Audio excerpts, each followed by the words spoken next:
मोती कछुर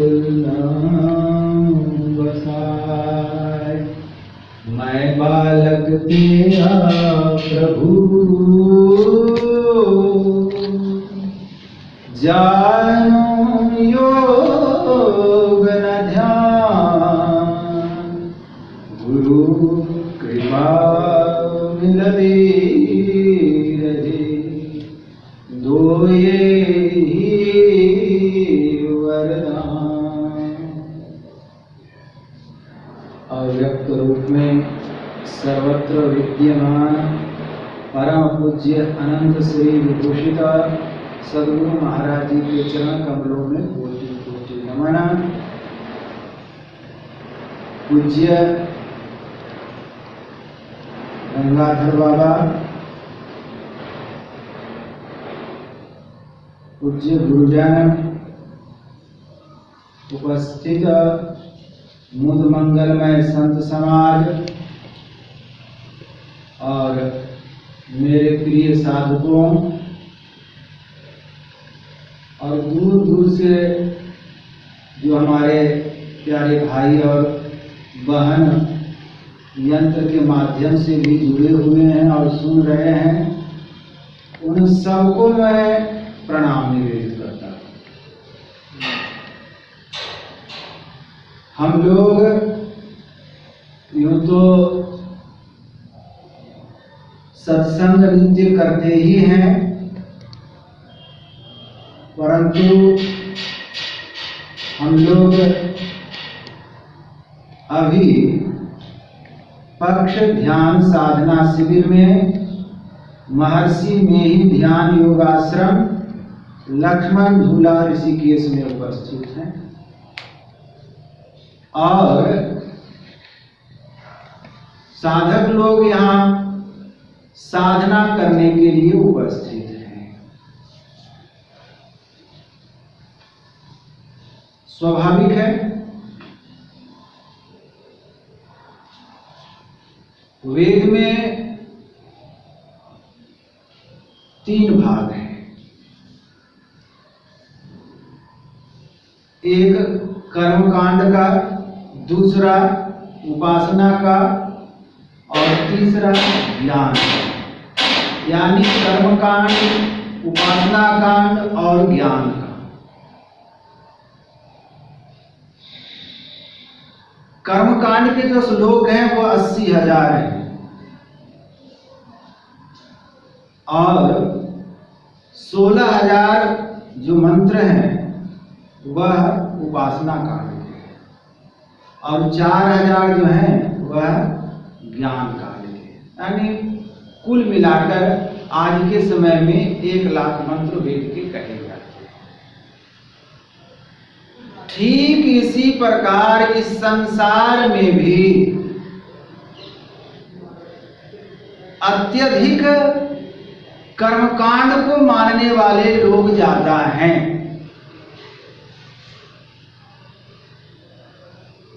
जो दूसरा भाग है उपासना का, उससे कम है पहले भाग से। यानी उपासना करने वाले, साधन करने वाले उपजोड़ासन अर्थात नजदीक आसन।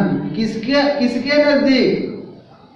यानी परमात्मा के नजदीक पहुंचाने वाला जो आसन है, जो साधन है, जो मेथड है, जो क्रिया है, उसको उपासना। तो उसकी अपेक्षा यह मानने वाले लोग कम होते हैं, क्योंकि कर्मकांड में बचपन से ही, पैदा होने पहले से ही कुछ न कुछ कर्मकांड होते रहता है। हमारे संस्कार में पड़ा हुआ है कर्मकांड। कर्मकांड के लिए बहुत कुछ सीखना भी नहीं पड़ता और बहुत कुछ सीखना भी पड़ता है। ये तो देख करके भी कर्मकांड हम लोग अंगीकार कर लेते हैं, परंतु उपासना सिर्फ देखा देखी नहीं हो सकता, उसके लिए तो सीखना पड़ता है। और तीसरा भाग जो है ज्ञान का, यानी ज्ञान कांड, इसमें और कम लोग हो जाते हैं, यानी 4 लाख मंत्र। ठीक इसी प्रकार यह जो हम लोग सत्संग कर रहे हैं यह ज्ञान कांड का भाग है, यानी इसमें ज्ञानोपदेश दिया जाता है। ब्रह्म क्या है, सत्य क्या है, जगत क्या है, ईश्वर क्या है, माया क्या है, मोक्ष क्या है इत्यादि विषयों पर हम लोगों को समझाया जाता है, सुनाया जाता है। इसलिए उससे प्रेरणा लेकर के अपने आप को जाने, ईश्वर को जाने, माया को जाने। क्योंकि आए थे हरिभजन को होटल लगे कपास।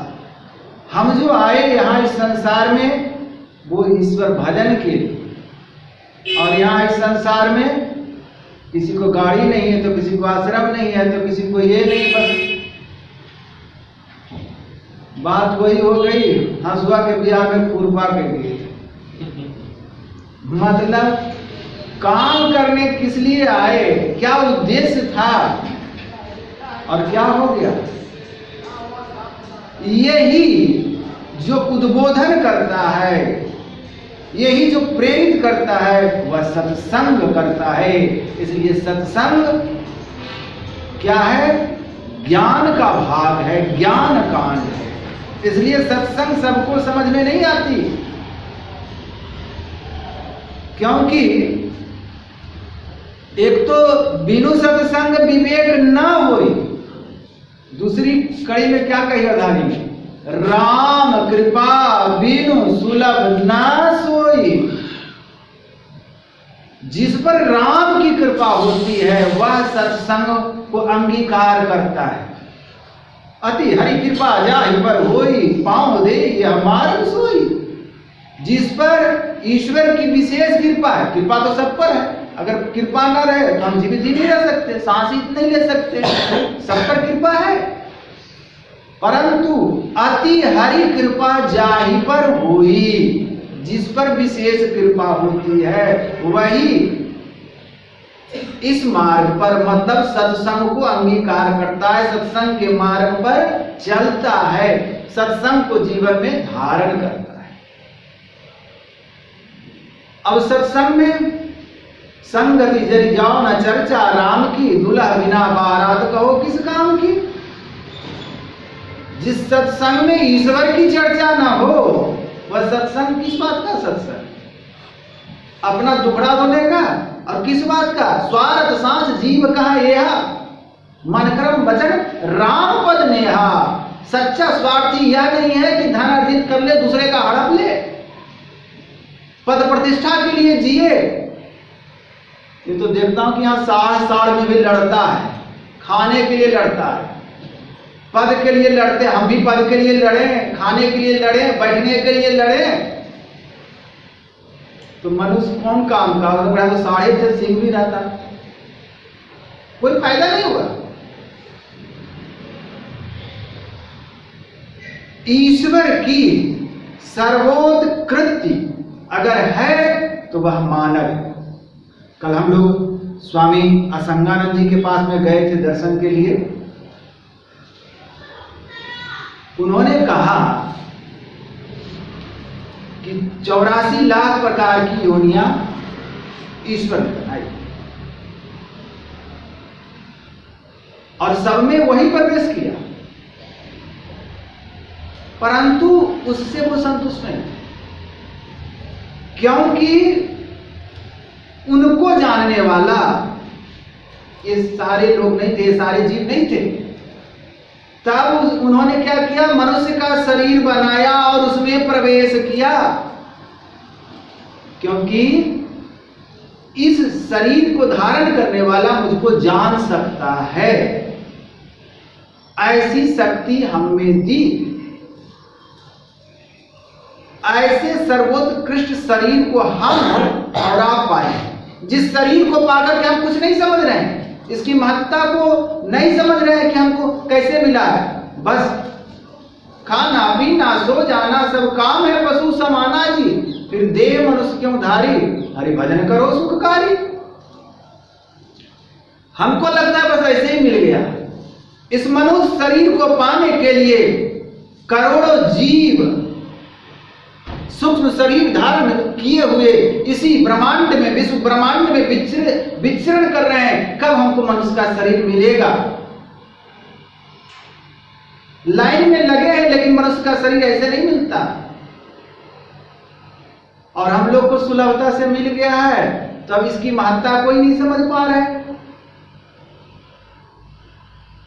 कितना बहुमूल्य शरीर मिला है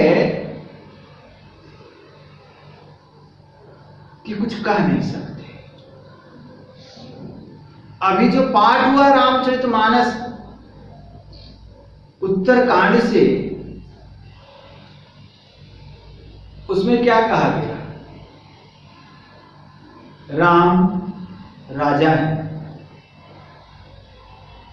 और राम खुद गुरुजन को, पुरजन को, प्रजाजन को, ब्राह्मणों को, सबको बुलाया उपदेश देने के लिए। वशिष्ठ जी को कह सकते थे, गुरु को कह सकते थे, किसी अन्य महात्मा को कह सकते थे, परंतु नहीं, उन्होंने खुद उपदेश देना स्वीकार किया। क्यों? इसका कारण है, एक तो राम भगवान भी है, दूसरा राजा भी है। इस कारण से वे खुद उपदेश देना प्रारंभ किया, क्योंकि राजा का कर्तव्य है कि जिस राजा के राज्य में प्रजा दुखी है, प्रजा धर्म को नहीं समझ पा रहा है, तो उसके पाप का कारण जो दुख भोगना पड़ेगा वह राजा को भोगना पड़ेगा। अगर पत्नी कुलीन नहीं है तो उसका दोष पति को लगता है। उसी प्रकार अगर प्रजा दुखी है तो उसका दोष क्यों दुखी है, उस दुख का निवारण करना राजा का दायित्व बनता है, कर्तव्य बनता है। राम अपने कर्तव्य से च्युत कभी नहीं है, इसलिए राम को मर्यादा पुरुषोत्तम कहा जाता है। अपनी मर्यादा में रहते हैं, इसलिए किसी साधु को नहीं, किसी गुरु को नहीं, वो खुद उपदेश कर रहे हैं कि मैं राजा हूं और राजा का दायित्व बनता है। दूसरी बात, साधु कुछ उपदेश करे, आप मानो या ना मानो, स्वीकार करो या ना स्वीकारो, मैं कोई दंड नहीं दे सकता, मैं निवेदन कर सकता। परंतु अगर राजा के विधान को, राजा जो कह रहा है, अगर वो नहीं मानते हैं तो राजा अधिकारी है आपको दंड देने का भी। इसलिए राम खुद उपदेश दे रहे हैं, क्योंकि राम तो प्रभु हैं। राम को इन प्रजाओं के सिर्फ इसी लोक में सुख से रहे इसकी चिंता नहीं है, आज सुख से रहे इसकी चिंता नहीं है, क्योंकि सिर्फ यही लोक नहीं है, परलोक भी है। इसलिए इस लोक में सुख से हमारी प्रजा रहे, उसकी व्यवस्था उन्हें जितनी कुशलता पूर्वक चाहिए थी वैसा, इसलिए कहा समेट करके कि दैविक दैविक भौतिक तापा राम राज्य काहू नहीं व्यापा। कहने का मतलब यह नहीं कि राम के राज में दैहिक दैविक भौतिक ताप था या नहीं था, वो विषय हमारा नहीं है। विषय यह है कि राम के राज्य में, आज भी हम राम राज्य की कल्पना करते हैं। गांधी जी ने भी राम राज्य की कल्पना की थी, परंतु राम राज्य है क्या? मतलब उस राज्य में सुख और शांति दोनों व्याप्ति थी। भगवान राम से अच्छा राज्य संचालन करने वाला मैं नहीं समझता कोई दूसरा हो सकता है, क्योंकि वे सब कुछ समझते हैं, प्रभु हैं, सब जानते हैं, राजा के पद पर संसार में हैं, सगुण रूप धारण करके आए हैं। भगत हेतु भगवान प्रभु राम धरे तनुभूप, किए चरित पावन परम प्राकृत नर अनुरूप। वो तो प्रभु हैं, लेकिन भक्तों के कल्याण के लिए उन्होंने राम का रूप धारण किया है और जितनी कुशलता से होना चाहिए वो अपनी कुशलता इस लोक में सुख से प्रजा के लिए वो व्यवस्था कर रहे हैं, परंतु उनको चिंता है कि परलोक में भी यह हमारी प्रजा सुख से रहे, इसीलिए वो उपदेश कर रहे हैं। क्योंकि धर्म किसे कहते हैं? धर्म जिस राज्य में नहीं है, इसकी व्यवस्था अगर राजा नहीं करता है। पहले के राजा लोग सत्संग प्रचार के लिए व्यक्ति रखते थे, महात्मा रखते थे, उपदेशक रखते थे कि धर्म का प्रचार हो, जिससे क्या होगा ना, हम प्रशासन के द्वारा, शासन के द्वारा, दंड के द्वारा लोगों को नहीं सुधार सकते। अमली माल को प्रसेनजीत नहीं सुधार सका, लेकिन महात्मा बुद्ध ने सुधार दिया, 1 मिनट में सुधार दिया। यानी जो धर्म है वह आपको उद्वेलित करता है इस जीवन और परलोक के। धर्म कहते ही उसे है। वैसे इसी दर्शन में कनाद ऋषि ने कहा, यतो अभ्युदय निःश्रेयस सिद्धि स धर्म, अर्थात जिससे इस लोक में सुख से रहें और परलोक में भी सुख से रहें, उसी का नाम, जिससे इस लोक में उन्नति हो और परलोक में भी उन्नति हो, उसी को धर्म कहते हैं। धारण करे तो धर्म है, नहीं तो कोरी बात, सूरज उगे तो प्रभात है, नहीं तो काली रात। धार यदि इति धर्मः, जो धारण करने योग्य है वह धर्म है। खैर, इसलिए राम उपदेश दे रहे हैं। अब क्या उपदेश दे रहे हैं सुने हम लोग। बड़े भाग मानुष तनु पावा, असुर दुर्लभ सब ग्रंथई गावा। अब राम जी कह रहे हैं प्रजा से, कह रहे हैं ऐसा नहीं कह रहे तुम मेरा दर्शन कर लिया, तुम्हारा काम, तुम लोग बड़े भाग्यवान हो, ऐसा नहीं करे भगवान। कह रहे हैं बड़े भाग मानुष तनु पावा, ये जो मनुष्य का शरीर मिला है आपको बड़े भाग्य से मिला है। सुर दुर्लभ सब ग्रंथई गावा, इस मनुष्य शरीर के अभिलाषी देवता लोग भी हैं, वो भी चाहते हैं मनुष्य शरीर, परंतु सबको उपलब्ध नहीं है। सुर दुर्लभ, देवताओं को भी दुर्लभ है यह मनुष्य शरीर। क्यों? सारे ग्रंथ ऐसा कहते हैं। क्यों? मतलब हम लोग यह नहीं ठान लें, हम लोग कभी कभी उपदेशक ऐसे कहते हैं, लगता है कि देवता से हम ही लोग ऊपर उठे हुए। हम लोगों से देवता की श्रेणी काफी ऊपर है। मनुष्येतर प्राणी से 100 गुना श्रेष्ठ क्या होता है? पितृलोक होता है। पितृ से और ऊपर कर्मदेव लोक होता है, उससे ऊपर जन्मदेव लोक होता है। तो हमसे काफी ऊपर है देवता, लेकिन जो खूबी हम में है वह देवताओं में नहीं है।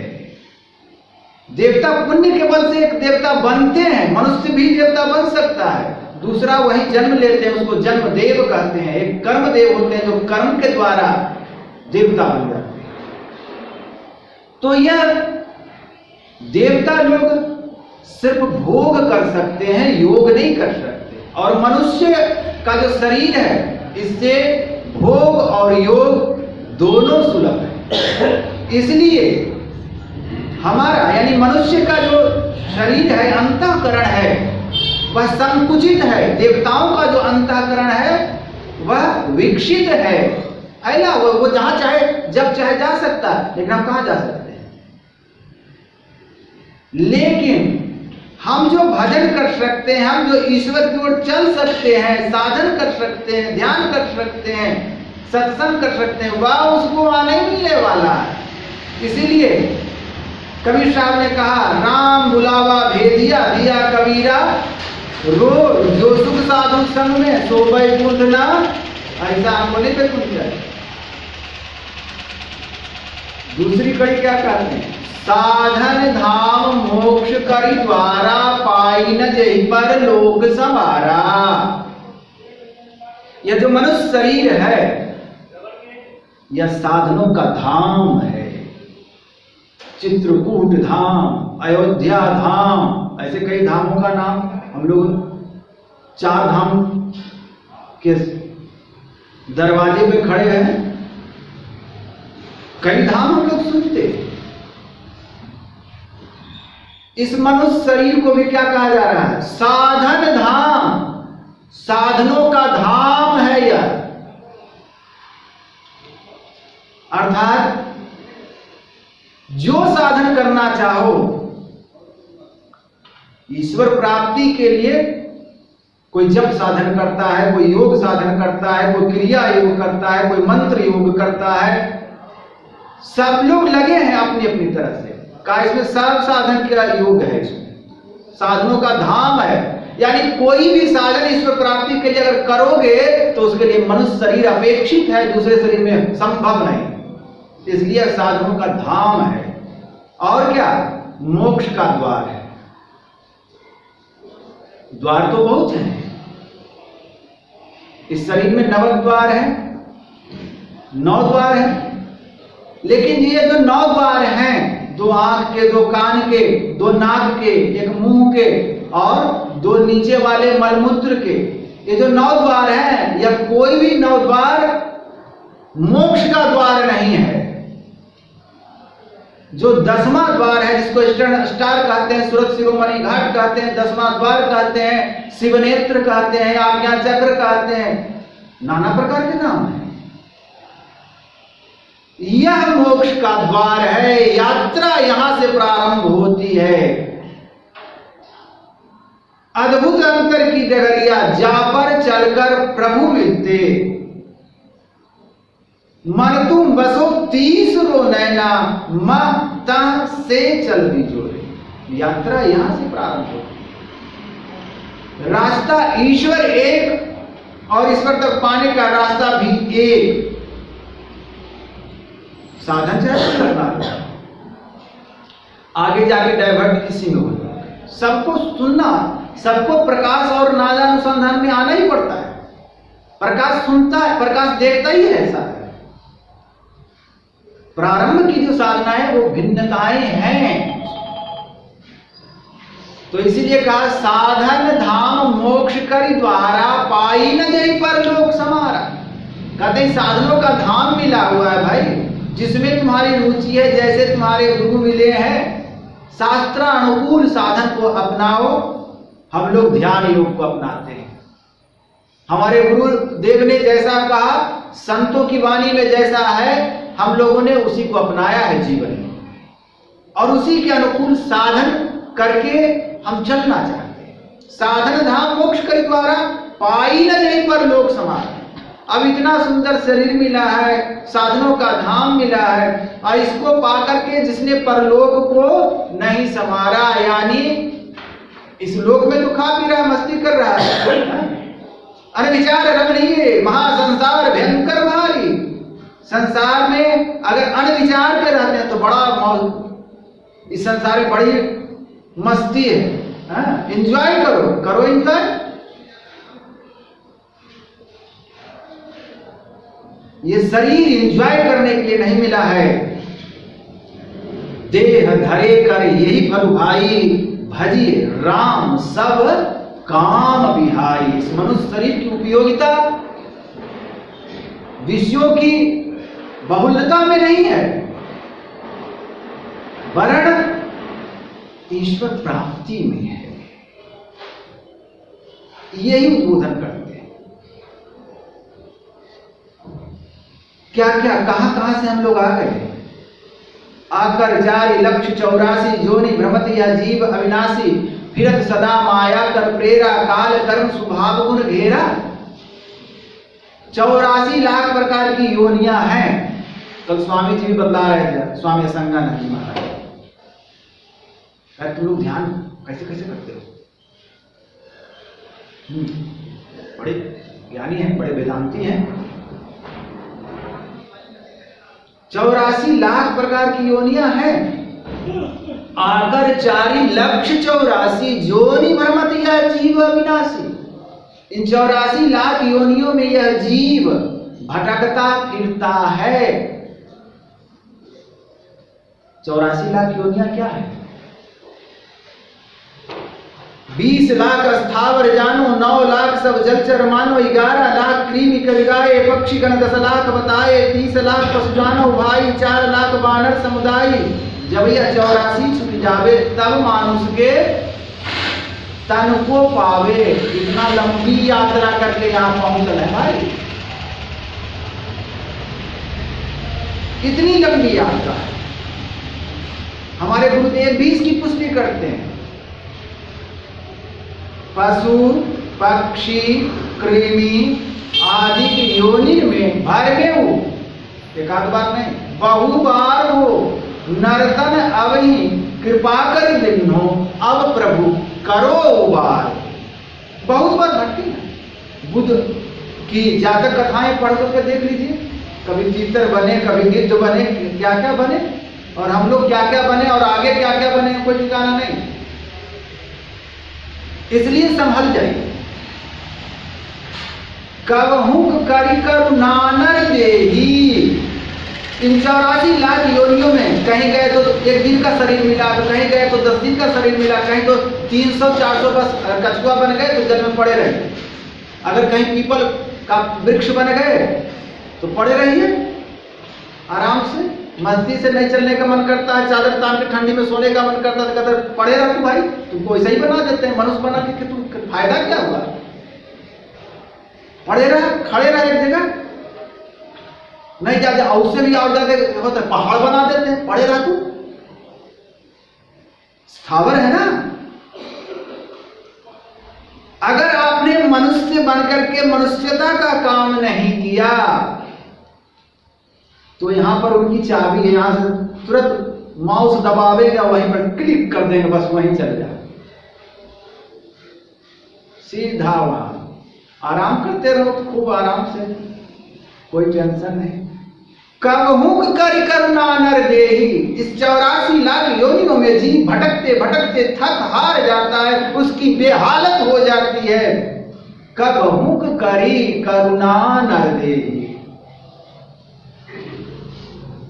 ईश्वर करुणालय बरुणालय हैं, दया निधान है, दीनानाथ हैं, दया करते हैं। जीव की ऐसी दुर्दशा देख करके उनको करुणा आ जाती है, कैसा भटक रहा है। दिया था मनुष्य शरीर, लेकिन अपने कर्तव्यों का निर्वहन नहीं कर सका, अपने अपने अपने मूल्य को अपने नहीं पहचान सका, दूसरे को क्या पहचानेगा। हम क्या है इसी को नहीं जान सका।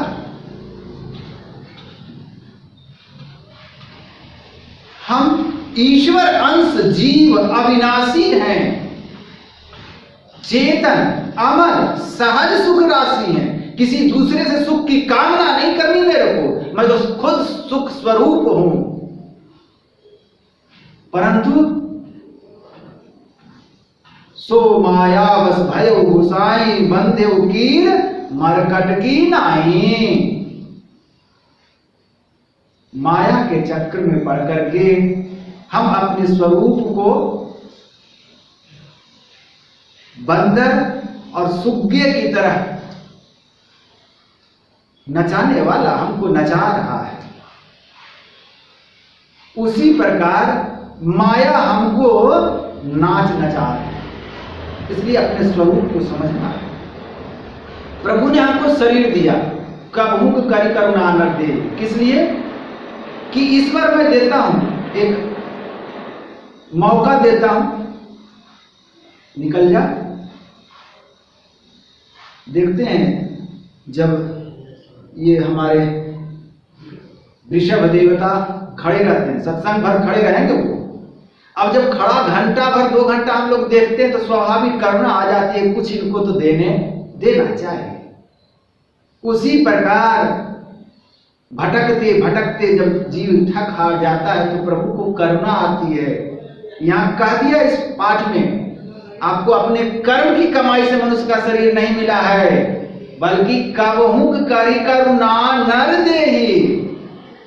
अकारण ही स्नेह करने वाले प्रभु ने आपको मनुष्य का शरीर दिया। किस लिए? ईश्वर भक्ति के लिए। इस मनुष्य की उपयोगिता ईश्वर भजन में है। अगर इसको पाकर के हम इस शरीर को पाकर के देख लीजिए, मनुष्य शरीर पाए हुए भी बहुत सारे लोग हैं, देख के करुणा आ जाती है। कोई अंधरा है, कोई लंगड़ा है, कोई देख लीजिए कैसे कैसे लोग रहते हैं। प्रभु ने ऐसी व्यवस्था की है कि सब अंगों से संपूर्ण किया है, हम लोगों को सुंदर शरीर दिया है। किस लिए?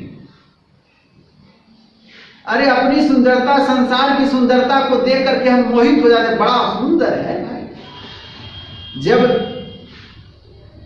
ईश्वर के बनाए हुए लोग इतने सुंदर हैं तो कभी ये भी तो चिंतन करना चाहिए कि हमारा प्रभु, इसको बनाने वाला कितना सुंदर होगा।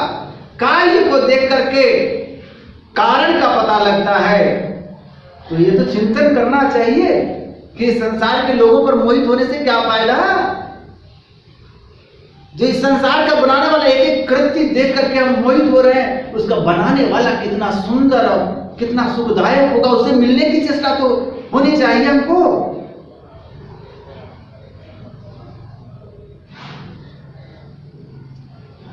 इसलिए हम लोगों को साधन करना चाहिए, और इसी साधन के लिए हम लोग यहां पक्ष ध्यान साधना शिविर में आए।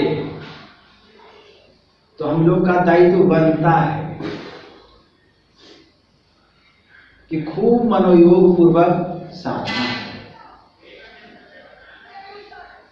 साधना में सावधानी ही साधना है, सजगता ही साधना है। साधना मनुष्य क्या करोगे? मनुष्य क्या साधना करेगा? गुना गुणे सुवर्तनता, गुण गुण में बरतते हैं। जब हमारे अंदर सतोगुणी धारा चलेगी तब भजन होगा, धर्म होगा। हम ध्यान करने के लिए बैठते हैं, अभ्यास करने के लिए बैठते हैं। जब तमोगुणी धारा चलती है तो गर्दन झुकती है और घंटा पार हो जाता है। ऐसा नहीं सिर्फ आपकी हालत है, हमारी हालत भी वही है। ऊपर बैठने से हमारी हालत दूसरी हो गई सो बात नहीं, सबकी हालत ऐसी है। साधक मतलब क्या? जो अपने आप को साधे। कह साधु, साधु कौन?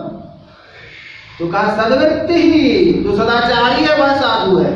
दूसरे जगह कहा साधना करोति साधु, जो साधना करता है वह साधु है।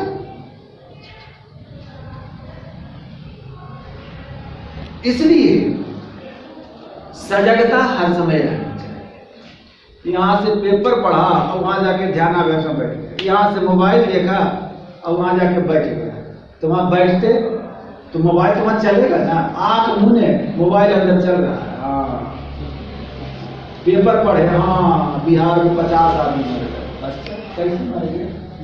ठीक काम है, वही कर बैठ गए। मतलब जैसे जो प्रवचन करता होते हैं वो पहले पढ़ करके जाते हैं, तैयारी करते हैं, गाड़ी चलाने में पहले सीखता है। ठीक इसी प्रकार साधना करने के पहले भी साधक को तैयार होना चाहिए, तब लड़ सकते हैं। क्योंकि आओ वीरो मर्द बनो, अब जेल तुम्हें लगना होगा। इस शरीर और संसार से छूटना चाहते हैं और तैयारी कुछ नहीं, शरीर से लड़ना है, संसार से लड़ना है। और तैयारी क्या है? पेपर पढ़ के जाते हैं। भाई कौन तैयारी है भाई? वो तैयार है पूरा, माया जो है ना एकदम तैयार है कि आओ कुरान देख लेते हैं। और हम तैयार नहीं है तो क्या होगा? मां को खाने भाई। इसलिए साधक को एकदम तैयार रहना चाहिए। और जैसे कहा शिवानंद स्वामी ने कहा, इट ये लिटिल, ड्रिंक ये लिटिल, और क्या स्लीप ये लिटिल, युक्ताहार विहार से युक्त चेष्टस्य कर्मसु, भगवान कृष्ण ने कहा।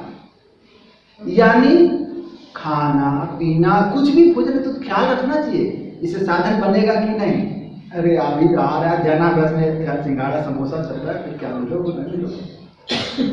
ऐसा नहीं भैया, साधक इसको थोड़े करते हैं। साधक मतलब हर समय सतर्क सजग, हर एक कार्य उसको देखने से पता चलना चाहिए कि साधक है, ईश्वर की प्राप्ति के लिए चले ना भाई साहब। तो ईश्वर की प्राप्ति का खेला है,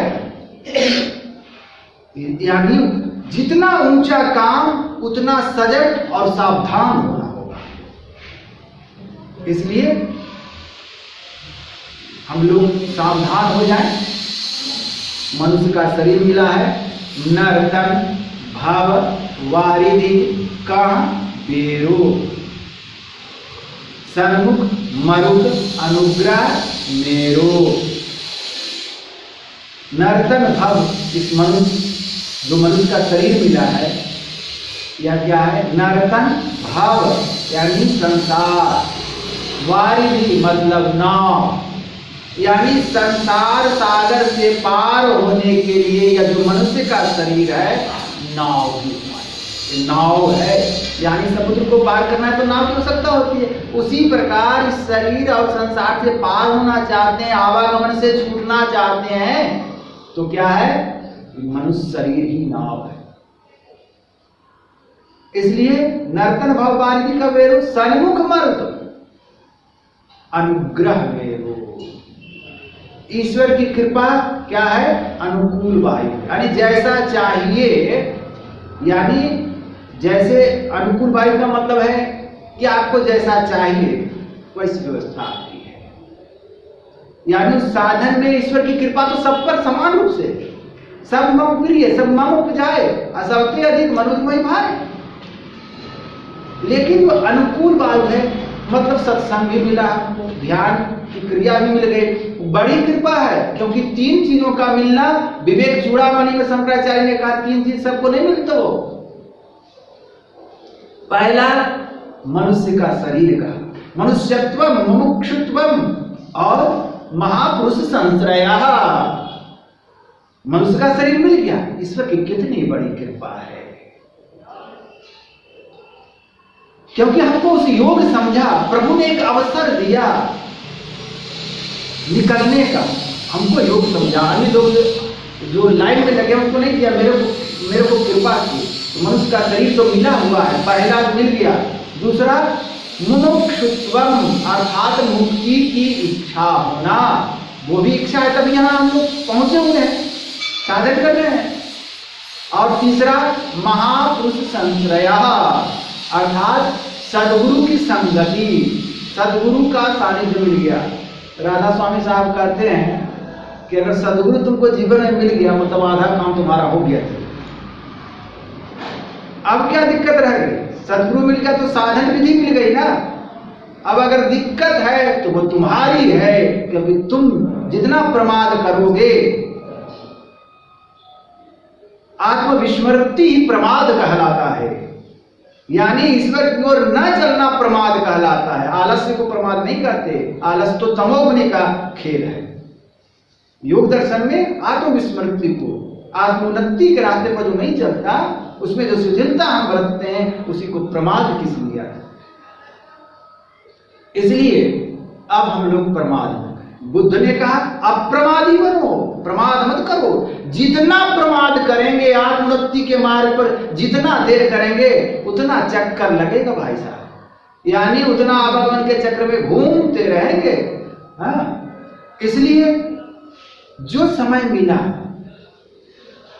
अगर इस मनुष्य शरीर को पाकर के भजन नहीं करते तो क्या कहते हैं, भगवान राम ने अंततः क्या कहते हैं, कर्णधार सदगुरु दृढ़ नाव, नाव मिली केवट नहीं, कैसे उतरे पार। तो सदगुरु भी हम लोग को मिल गए, बहुत खोजना नहीं पड़ा,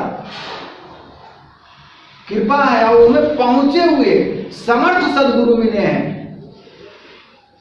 ये ईश्वर की कृपा है, अपना कुछ नहीं, ऐसे मिल गया, साधन भी मिल गया। अब अगर कमी है तो हमारी कमी है, और उस कमी को दूर हम इसी जीवन में कर सकते हैं। फिर दूसरा जीवन क्या होगा, ठीक है, बहुत कहा कि मनुष्य शरीर ही मिलेगा, लेकिन क्या मिलेगी, कैसी परिस्थिति मिलेगी, अभी जो मिली है उसमें साधन करके हम आगे बढ़े। इसलिए और अगर इस मनुष्य शरीर पा करके अगर ईश्वर का भजन नहीं करते हैं तो अंततः क्या कह दिया, आत्म हन गति जाए। इसलिए आत्महत्या का बड़ा एकदम स्ट्रिक्ट नियम कह दिया राम ने कि अगर भजन नहीं करते हो तो क्या होगा। जैसे कोई आत्महत्या कर ले, वही दोष जो आत्महत्या करने वाले को जो पाप लगता है, जो सजा मिलती है, वो अगर ईश्वर का भजन नहीं करते हो तो वही सजा तुमको भी होगी, वही पाप वही दोष लगेगा। इसलिए सबको चाहिए कि भजन आतुरी कीजिए, और बाद में देर, और बाद में देर, जगत में जीवन थोड़ा, और मानुष तन धन जात गोड़ धरी करो नहीं हो रहा। कांचे माल के बीच पवन एक पंछी रहता, 10 दरवाजा खुला उड़न को निचूटी चाहता। भज लीजिए भगवान याही में भल है अपना, आवागमन छुट जाए जन्म की मिटे कल्पना। क्या अंततः कहते हैं, पलटू अटक न कीजिए और बाद में देर, भजन आतुरी कीजिए और बाद में देर। अब हम देर नहीं करना चाहते हैं, इसलिए प्रवचन समाप्त करते हैं आप लोगों की सेवा में, क्योंकि भजन का भी ध्यान का करेंगे। इसलिए इतनी वाणी जाकर मैं अपने वचन में विराम देना चाहूँगा।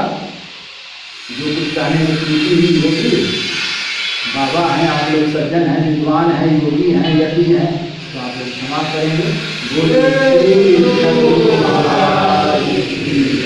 कम से कम जाऊँ भाई जयकारा तो कम से कम ऐसे थोड़े थक गए।